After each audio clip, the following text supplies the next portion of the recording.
नमस्कार। Mutual fund with me से मैं प्रीति एक बार फिर से आपके सामने उपस्थित हूँ एक प्रश्न के साथ में कि क्या इन्वेस्टर के रूप में आप भी ये गलतियाँ करते हैं। सबसे पहली गलती तो ये कि रोज़ रोज़ सेंसेक्स देखते हैं। अगर आपको 3 या 5 साल के पहले पैसा निकालना ही नहीं है तो रोज़ रोज़ सेंसेक्स देखने का कोई मतलब वैसे भी नहीं है। दूसरी चीज़ जो बहुत बड़ी गलती करते हैं, बहुत सारे इन्वेस्टर्स ने ये गलती अभी कोरोना के समय में जब सेंसेक्स बहुत डाउन हुआ था, उस वक्त बहुत सारे इन्वेस्टर्स ऐसे थे जिन्होंने ये गलती की और उन्होंने बहुत बड़ा घाटा उठाया। और वो गलती क्या थी? गलती ये थी कि जब भी सेंसेक्स डाउन होता है तो लोग डर जाते हैं। वो लोग भी डर गए कि हमारे पैसे की वैल्यू कम हो गया, हमारा पैसा कम हो गया।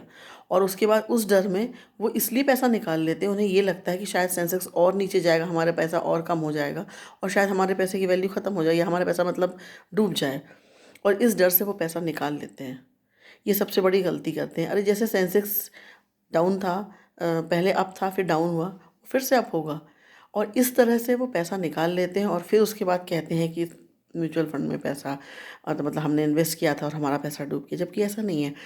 जब सेंसेक्स बहुत ज़्यादा नीचे जाने लगे उस वक्त आपको कोशिश करनी चाहिए कि अगर आप कर सकते हैं तो आप अपने पास कोई भी, अगर आपके पास में ऐसा पैसा है जिसको आपको यूज़ नहीं करना लंबे समय तक, तो आप उसको इन्वेस्ट कर सकते हैं और अपने पैसे की वैल्यू बढ़ा सकते हैं, फ़ायदा कमा सकते हैं।